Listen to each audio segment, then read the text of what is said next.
Mid-season invitational, Fnatic versus Team Solomid. As we heard, TSM would be playing 3 games today, all on the red side, so they can prepare for these last pick instances. Yeah, and again, there's those top lane bans that we were talking about. Always, right? Hecarim is the most banned champion against Fnatic in recent weeks.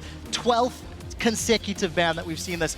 Huni wants his hands, he's not going to get it. Yeah, and this is the biggest stylistic mismatch we've seen between these teams, is the way the top laners play between Dyrus and Huni.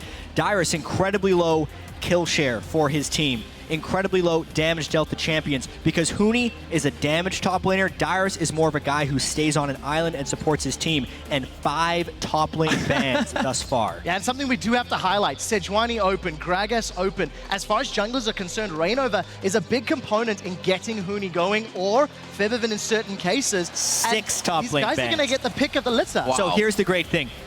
In the playoffs, when people were triple banning Huni, the 3rd ban was actually Shyvana. He had some bad games on Smite Lee Sin. This pick ban phase is going a little too fast, but I'm going to finish this up. Smite Lee Sin, then he had wins on Vladimir, but it wasn't because of Vladimir. Also in the European playoffs, Urgot was a complete non-factor, yet it was Bjergsen's most played since the Cinderhulk patch, and Fnatic take it away. The only team that played the Urgot was Gambit, and they fell at the first hurdle against Unicorns of Love. This is something we have not seen Fnatic do, and as a team, we keep talking about that relative, mid-game power, mid-game aggressive style. We need to see if they can make Urgot fit the Fnatic playstyle, or maybe they're going to play something completely different here on the international stage. Very interesting to see where they will even put this. NAEU, when they do play Urgot, it's in that mid lane position. Not like other regions where Deft has been playing an AD carry and others as well.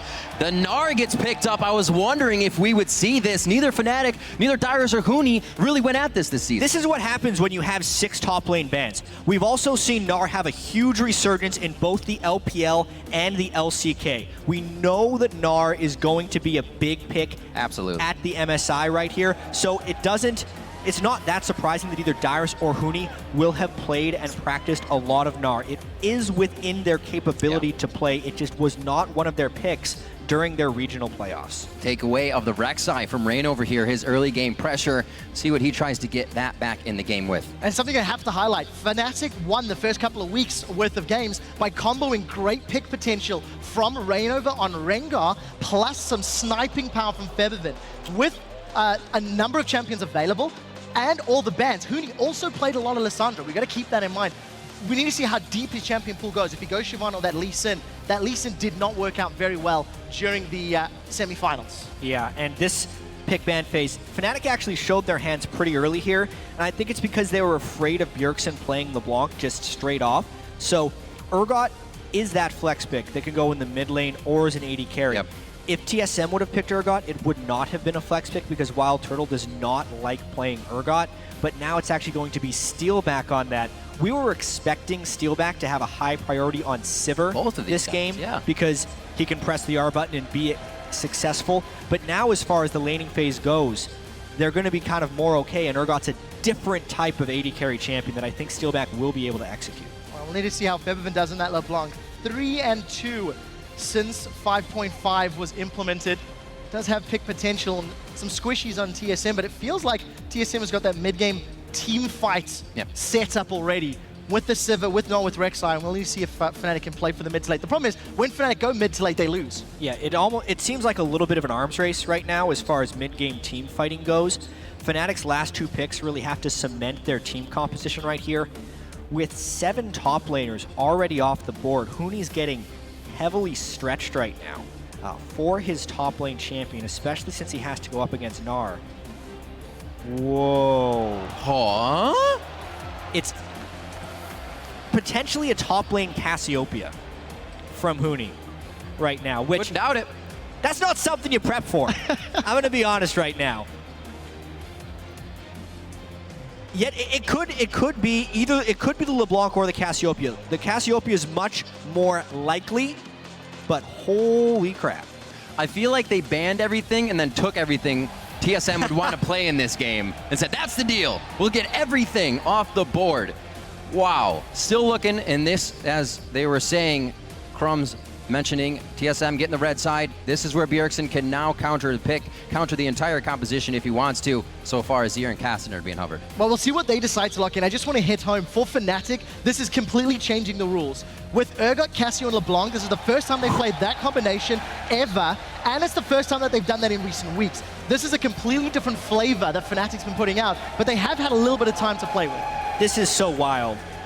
Sejuani and Grog. Sejuani goes completely through the pick ban phase. TSM goes for a mid-game power spike focused team right here. They're gonna have to win this one early, I feel like, because Huni with the damage heavy top laner there in Cassiopeia will have a great late game edge, but it kind of takes away from Huni's mid-game impact already. It's very strange. And we need to see if they can handle that Cho'Gath. Both Huni and Febiven have respectively played Cho'Gath in the last couple of weeks, and I'm going to be frank, they sucked with it. They did not make it work. However, Bjergsen against Hai in the finals, he had a great performance. We'll be using him like an assassinator, right? Just going around, flashing over wall, bite, chomp, take Hai down in a second. If he gets going like that once again with early pressure from Santorin on Rek'Sai, could be big. Both games that Bjergsen's had on Cho'Gath, he has absolutely decimated the laning phase. They lost one of them because of mid-game mistakes, but as far as the mid-lane control they will have with Rek'Sai and Cho'Gath is immense. Absolutely. As the teams take to the Rift, be sure to share your predictions. Tweet hashtag FNC win or hashtag TSM win to @LOL Esports, and we'll check out who you think will be victorious once we are on the Rift. Compositions are locked in. Very different things here coming from Fnatic, Yellowstar, and his rookies that he's brought to the title for Europe, now against the NA LCS champs. Well, one thing that I definitely want to keep my eyes on is Steelback and Yellowstar as we load onto this Rift with that tanky, beefy, bruiser duo lane. If they find the 2v2, Steelback has traditionally been incredibly weak in the laning phase, but he cleans up the fights as the mid game rolls around. I want to see how they handle themselves against the hometown heroes. It's going to be something difficult. You think of Urgot, and you're going to have to clean up from being right in the pit of the fight, in the heat of the fire. We'll see how Fnatic works this one out as we start off our first game in the midseason invitational. We'll see where the bar is set. Yeah, have to talk about the Urgot Nautilus lane. As far as an actual 2v2 lane, that is an absolutely devastating combination, because since Nautilus has the root on his basic attack, it is absolutely devastating. You have to respect every single movement that Nautilus has in the laning phase if you want a chance at staying alive. Luckily for TSM, they have kind of been the masters of lane swaps in the playoffs. Every game in the finals against Cloud9, TSM won the early lane swap game, so they should be looking to swap this unless they've decided that they're okay in the laning phase and they want to throw a curveball at Fnatic for some reason. Almost every single game TSM does a lane swap, they find an experience and gold advantage over their opponents. But this game looks like they might be playing the Dragon Control normal lane phase game, because they're not even looking for deep wards, jungler denial, any of the tomfoolery they were pulling in the NA playoffs. This is a standard start from TSM. In lane phase even more. We've seen recently LeBlanc's picking up all these consumables. Faker did it game 5 against GE Tiger here. Again, Febiven's going to do it. Not a lot of pressure with drinking all that in your lane. So more lane phase. No, this is super dangerous for Team Solomid right now. They are not starting a jungle camp. It is completely on Lustboy to disrupt these Krugs. If TSM doesn't want a pretty big disadvantage early on, they take one small one, and Lustboy, he can't really do much right here. Well, I do see that trading back and forth, Steelback and Yellowstar. Going to get this 2v2. You know, we were touching on the warding stats between the respective supports, and Yellowstar has always been a vision control roaming mid. Something he does fairly often is goes and spends some time in that middle lane to help Febiven get an advantage. And considering the matchup into the Cho'Gath with no escapes and the fact that Febiven's not an assassin, we'll see if he can do it as well. Really early cheese right here by Reignover, because he's done one camp straight to a mid lane gank. This is what other teams do. And there goes Bjergsen. Hit up Bjergsen, forcing the flash, a rinse and repeat for sure. Once they get more levels on Febiven, Reignover will surely return to that lane. How many games have we seen in the North American LCS where Lustboy or Santorin do an early gank on a Bjergsen? Fnatic flips it around right here. And this is also why TSM doesn't typically lane in the 2v2. They didn't take early experience. Steelback and Yellowstar get the early level 2. Right. Wild Turtle and Lustboy will be on the back foot for almost the entirety of that laning phase, and TSM's flashes burned in the mid lane. This is a great start for Fnatic. And I have to take a step back and look at Fnatic. We were talking about their relatively linear playstyle. Fnatic going for those early to mid-game, fairly almost predictable team compositions, and they surprise everybody through picks and bans, and they've got a small advantage early, but let's see if they can make it count. Well, there's one thing we have seen about TSM through tournaments is they can't adapt in that game if the change is too big. They can adapt in the series, but the one game is the crush for them. I am flabbergasted that TSM didn't lane swap this matchup. You can see already off the bat, the bottom lane is pushed in, the top lane is pushed in. TSM is almost relying on Santorin to bail them out of these lanes and create ganks, but the ward coverage is already there for Fnatic. Reignover does have early game presence on Gragas, and they might be looking to take some power out of Dyrus. Baby, right onto Dyrus, that's first blood, and Fnatic are on the board. And that's exactly what we talked about in picks and bans. Reignover is an enabler for his solo laners. He very rarely ganks for Yellowstar and Steelback waiting for the mid game, and he just wants to get either Huni or Febiven ahead. That's a good start. It's just another example of why TSM should have lane swapped this matchup. We know Huni loves to aggress on the enemy top laner. Yep. We know that Reignover is a fantastic early game ganker.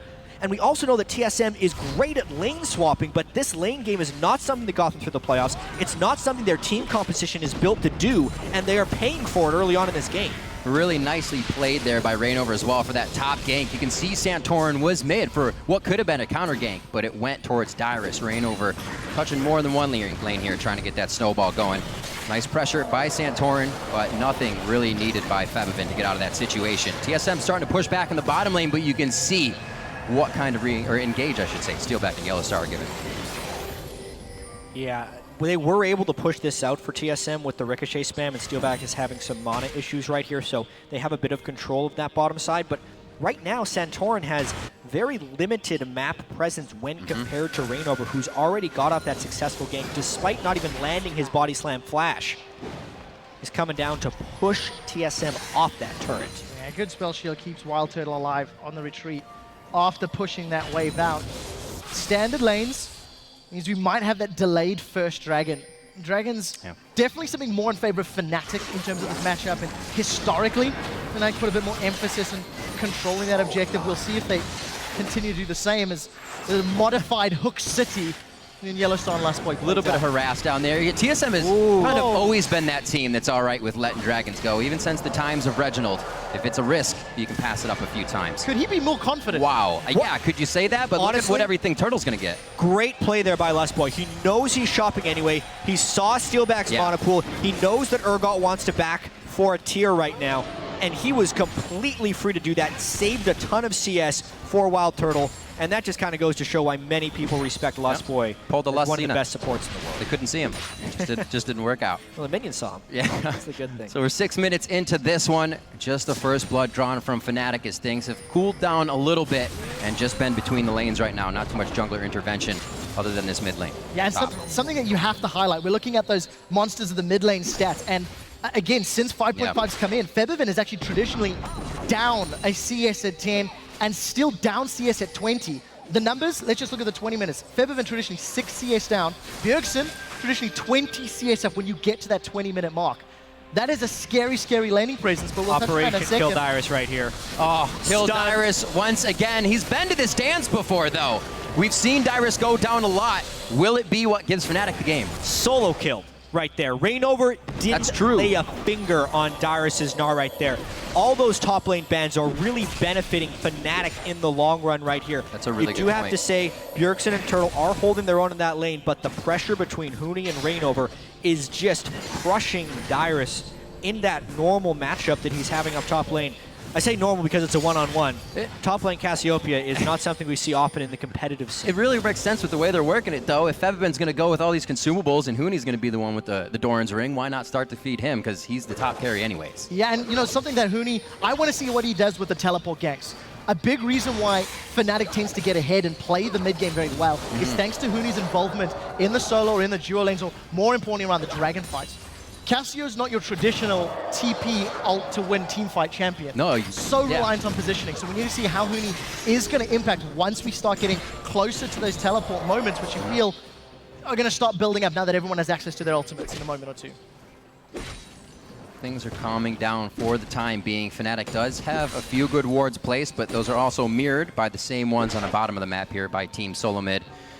Yellow Star and Lost Boy haven't had too much of a chance to get out of lane, so we won't see too many of those wards just yet.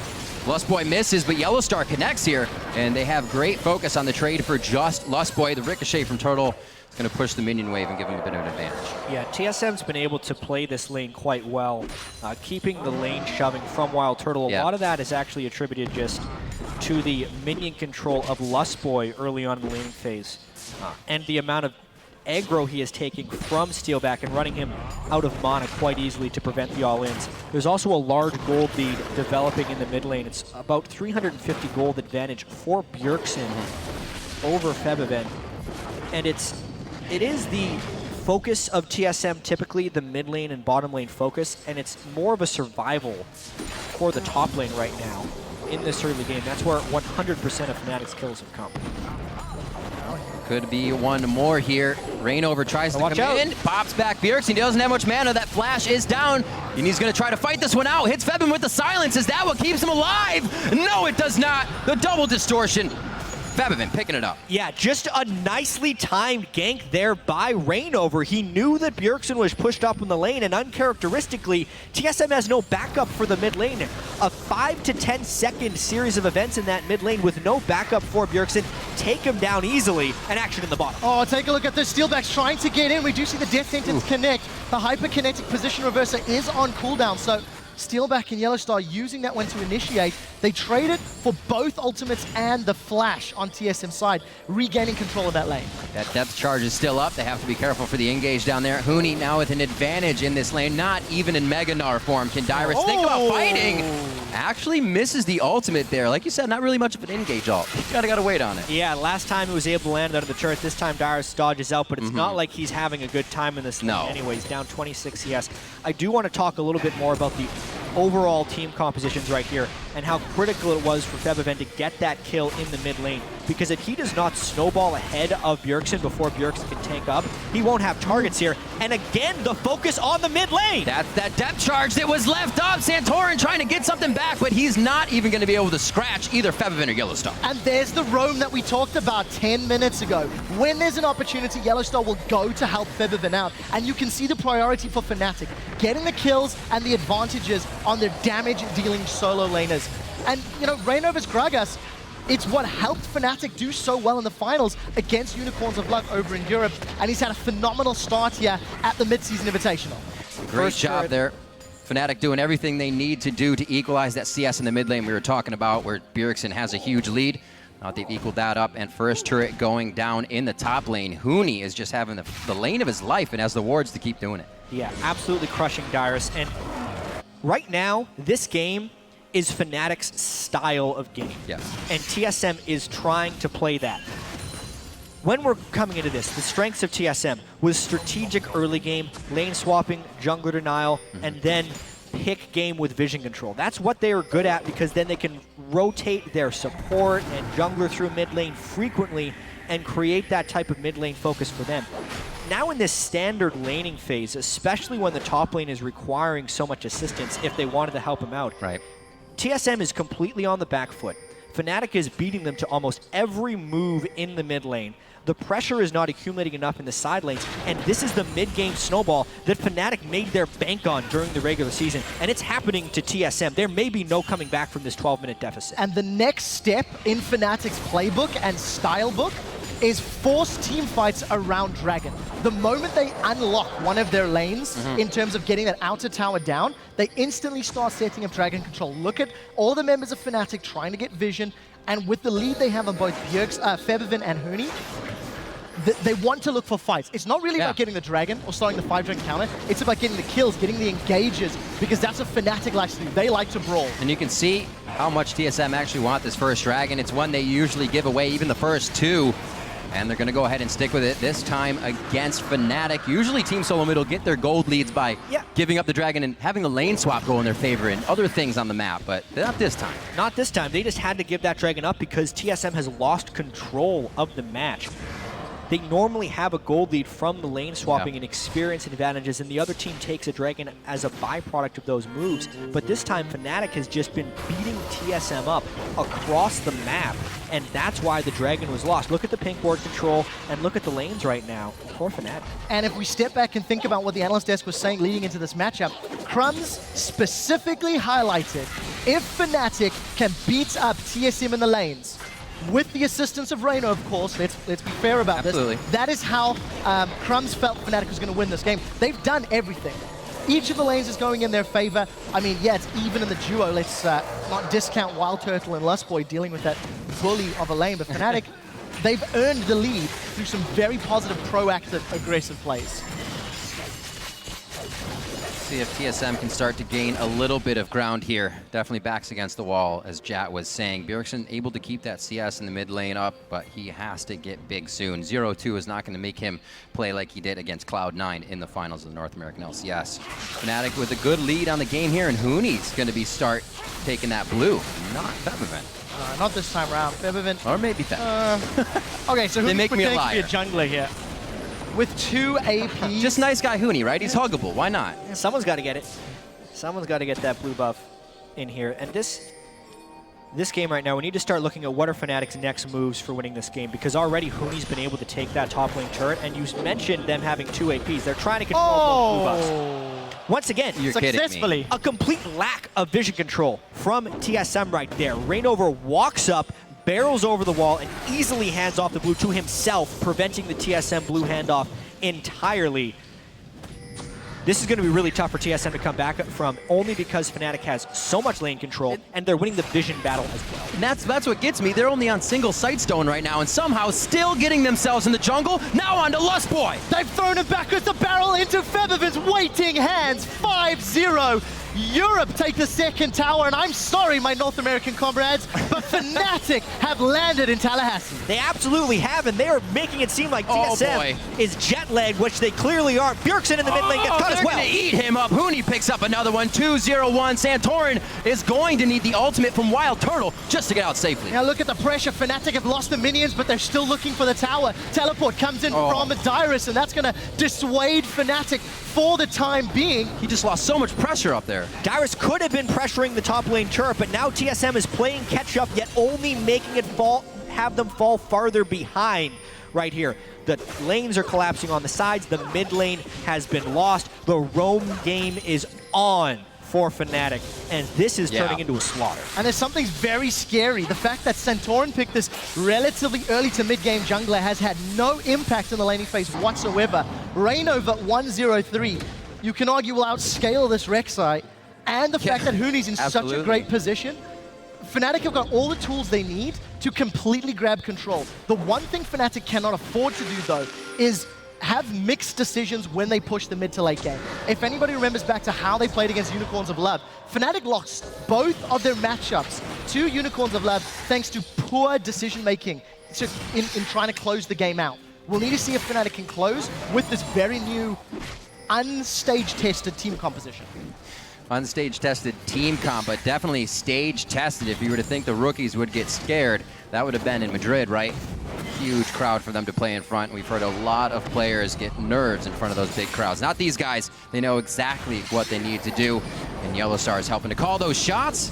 Missed initiation there, but one of the first for Fnatic. Yeah, but you can see the focus.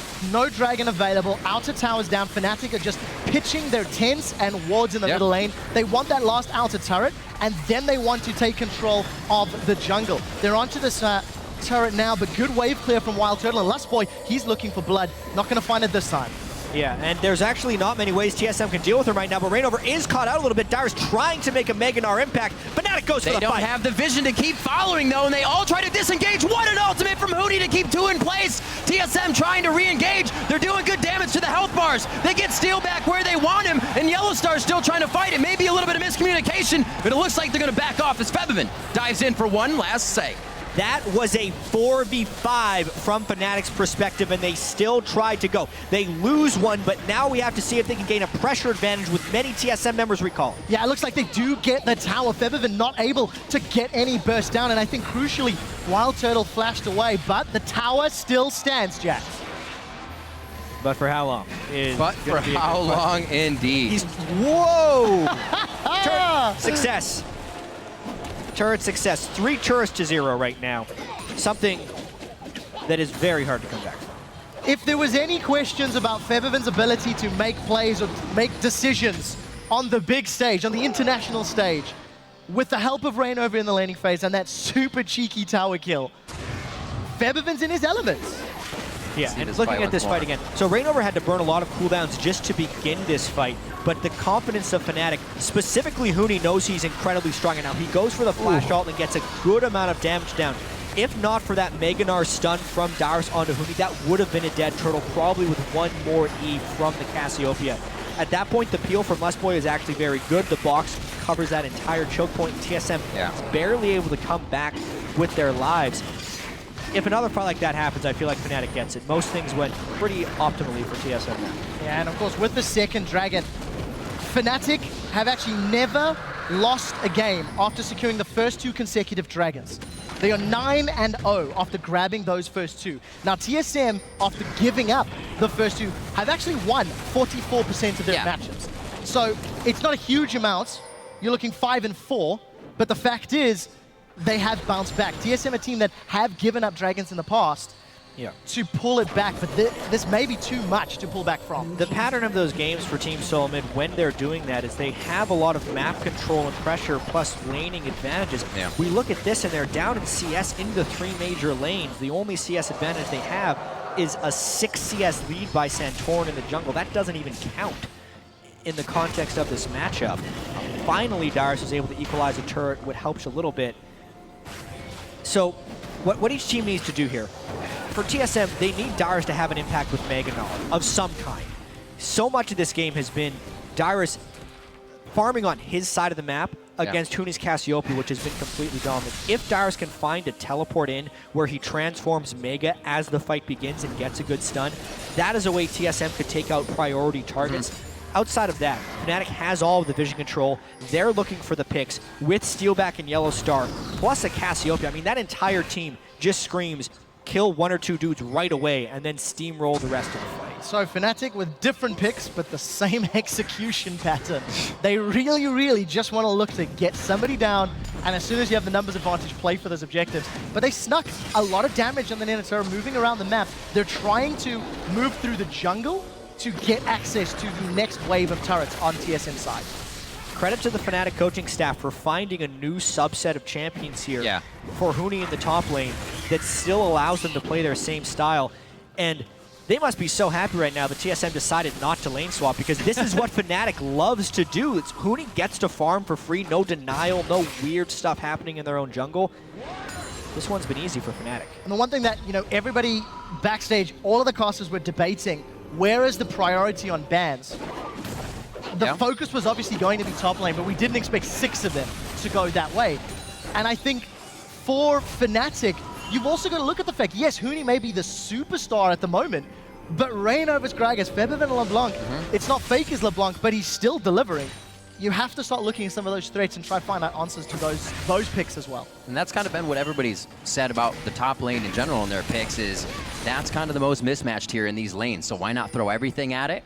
Huni's been one to go on to more diverse champions anyway, so they knew they were going to get an upper hand there on Darius and then focus it over and over again. Right now, look at the ward coverage that Fnatic's been able to accumulate on this side of the map. It's great vision denial right here, so they will start the 22-minute Baron. Unfortunately, they weren't setting up a pick, but they just get it because TSM can't make the rotation in time. What a call. Fantastic, fantastic play, and Fnatic, they now that need Baron to died so fast, guys, because of Huni's Cassiopeia just ripping through it. Much faster than TSM expected it to be, and then Darius could scout with the boomerang, but he didn't have anything to place inside of it right now. No upgraded sight totems right there for TSM, but a double upgraded yellow trinket for Fnatic.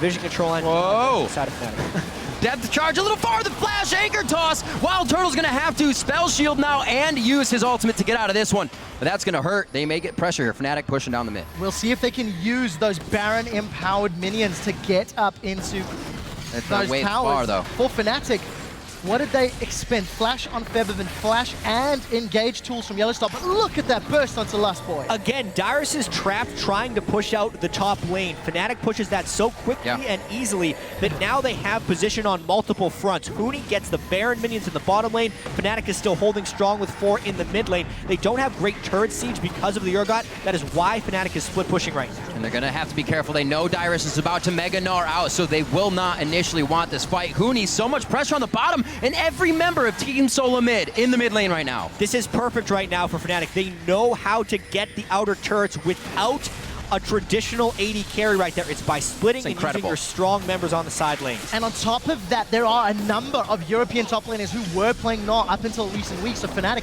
timing the back against that Mega Gnar. It's not an uncomfortable opponent champion for them. No. They get the mid in a turret, and look at the damage on Dyrus. Fnatic could set up on this bottom lane next as well. This just feels abusive right now. Huni is completely dominating Dyrus this entire game, and now he's dictating the map for Fnatic as well. European Rookie of the Split really showing up here at the international event. Look at that. They're going to kill him. Oh! The flash explosive cast. You can see how headstrong Fnatic are right now. Really no care in the world against this TSM composition now that they're in their base. They do have that one pushing onto the inhibitor on that bottom lane. TSM are scrambling to defend, but without the wave clear of Wild Turtle, there's nothing they can do. This is how you use the Baron buff. We knew these teams were in an arm race for mid-game power, and Fnatic has won this arm race. Dyrus trying to get an ultimate off. They have no Sivir right now. They don't have much of anything to do in this fight. Huni goes down only because he pushes too far, but you can see Fnatic low on mana. They have health, and that's enough for him to just kind of hang out. They will finally pull back, though, without any minions on that Baron buff. All right, Huni was being a little foolish right there. that was a reach too far, but he just wanted some hugs. So many of Fnatic's reaches this game have worked out perfectly well. Almost every move Fnatic has made has paid off totally. This is now a 25-minute game with an 8,000 gold lead. That's incredible. And a downed inhibitor inside TSM base. And guys, this means more than just EU greater than NA in that conversation. Let's watch this real quick again. Huni went for the kill, but he flashed face first into a death sentence. So not the best execution right there. Credit for Lustboy to having that hook prime. Outside of that, it actually allows TSM to come out of the base and maybe pick up a dragon. Well played by TSM, taking advantage of that. Their first will stall out that 5-dragon counter, but they've got so much more problems to deal with than that one at the moment. Yeah, there's no way this game... Well, there is a way, but there's very unlikely that this game goes to 5 dragons. Something I'm definitely watching for Fnatic is that game they had a 20,000 gold lead against Unicorns of Love. They wanted to play safe. They need to end this game. Well, we do see Featherman pulling the attention of TSM while the rest of the team pushing in the mid lane. Keep an eye on Yellowstar. He's also picked up that Banner of Command after Sightstone. You've got that empowered minion on the mid lane of Featherman, again, just trying to keep everybody away. All the clever ways of pushing down these inhibitor turrets without a real AD carry right there. Ban your minion for more time, split pushing with the Baron minions, and now 2 inhibitors down 26 minutes in. Do we see a fight? Oh, Lustboy absolutely and surgically deleted from the map. This is going to be Wild Turtle now. He tries to get himself out, but there's not enough spell shield to save his life on that one. 2 going in for Featherman, and they're looking for the Nexus turrets. So carry on pushing through. They find another one onto Santorum. Bjergsen in full retreat. He takes the fat man down, but gets taken down himself. Holo is killed out of the Nexus turrets as Fnatic get the minion wave pouring through. They're onto Nexus turret number 1. Dyrus has Mega Gnar charging up, but it's not going to be enough to finish it out. He does get the double Gnar onto the wall, and now Dyrus' attention. The wallop isn't going to be enough, but is there enough HP after that with Lustboy coming out now? Misses the hook on Steelback. They're going to have to retreat, but the damage has already been done. One more rinse and repeat, and this should be game 1. This North American heavy crowd in Tallahassee is silenced right now by the precision of Fnatic's chaotic gameplay right here. This is incredible by Fnatic right now in order to take so many objectives and so much power early on. And this composition doesn't do this all game. They definitely had to make this work immediately, and it has not failed in any spot. Somebody needs to give Rainover a cookie for his ganks in the laning phase, then Huni a hug for his fantastic performance in Cassiopeia after 6 top lane bans. And you need to take a step back. A lot of people had written Fnatic off coming into this tournament. A lot of people had said, Fnatic style, it's sloppy, it's messy, it's not good enough. Yeah. 27 minutes in, a Nexus turret and 2 inhibitors down from TSM. Fnatic, say otherwise. And it's only the first game of the group stage, but we want to talk about the bracket stage already because we were thinking there was a lot of wisdom around this tournament was thinking Fnatic was going to be competing with AHQ for that 4th spot into the bracket stage. It was like EDG, SKT, and TSM were the ones going in. Yeah, here comes TSM off Katowice. Yeah, winning right there. The European teams that went to IM Katowice had a horrendous showing. Right. The finals in the European LCS looked incredibly chaotic, and obviously this is just one game, but it absolutely begins a whole new conversation about this mid-season invitation. Especially because this is Fnatic's style. Regardless of the champions, they've played in the same way and the same manner they have in the European LCS. But TSM have not. Picks and bans different, not lane swapping, decision making early. It's kind of Fnatic did them, they've done what they always do, and TSM you have to ask some questions. They've been even cheeky enough to find Bjergsen in the bush. The Death Sentence connects! They're trying to use the Fnatic brush against Fnatic. That doesn't work. They go on to Bjergsen. He's going to get locked down, and they are just surveying the fight now. Who's next? No worries. Dyrus is going to be it, and this is when they have the Mega Gnar. Nobody else can actually follow up, and we're going to see this 2nd-tier turret going down. Steelback continues to push through, and Fnatic set their sights on the last remaining inhibitor turrets. There are 2 downed inhibitors already, so normally Fnatic would just have to wait for those to push in, but they've already killed 2 people on TSM. This 3rd inhibitor is free. Definitely sealing the deal as they turn TSM's base into shambles. They're looking for that last inhibitor. They just want to go around the horn and take everything because they have absolutely earned it this game. And look at them backing off. This is again what we talked about. When Fnatic was overconfident Super safety. and pushed Nexuses against the Unicorns of Love, it backfired multiple times. Yellowstar was playing Nautilus, trying to backdoor, and it didn't work out. It's very good to see because this is some growth that Fnatic did not demonstrate during the regular splits. We can call it growth. I think they could have ended this game easily right there, but they're going to go for the Baron. Let's take the 110% certain Damn it, victory. Jad, I am proud of them. They are showing restraint They did it! and All right. control because Fnatic had not all spring long. Maybe the Baron is a little over the top, but you know what? I'm still on board. I dig it. Yeah, this next push, they've gone back to base. They're even buying elixirs to go with this Baron. They can Banner of Command a Siege Minion already. There's only 1 Nexus turret living for Team Solomid. There's 7 camps, 1 scuttle they got to take first as well before they get into the base.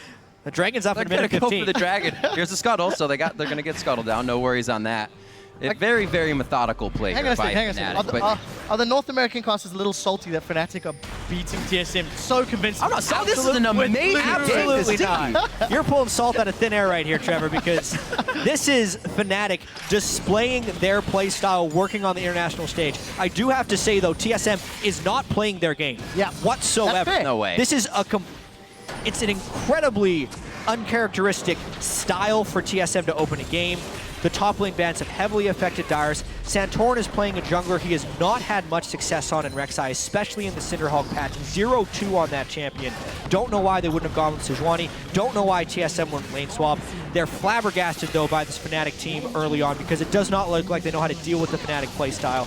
Maybe TSM overthought themselves or overprepped themselves because this is going to be their defeat. Definitely looks like it's going to be soon, just waiting for the mid inhibitor to come back up, but this is now giving TSM more chances to fight, and you can see how safe Fnatic's playing it, staying in that death ball, making sure they get everything they want before they make the final push. Looks like this might be it. There's 1 tower standing between Fnatic and their first win here at mid-season. Dyrus goes in. Mega Gnar is about to pop, but he hasn't managed to find a target yet. We do see the ultimate throwing down from Wild Turtle. They've killed Bjergsen! Bjergsen goes down, Febvin with the turret, and then the kill onto Bjergsen. He had a great mid lane against what they thought was going to be an unmatchable set for the mid lane champions here, and Fnatic will take game 1 over TSM at the mid-season invitational. Chat, you said it a few minutes ago.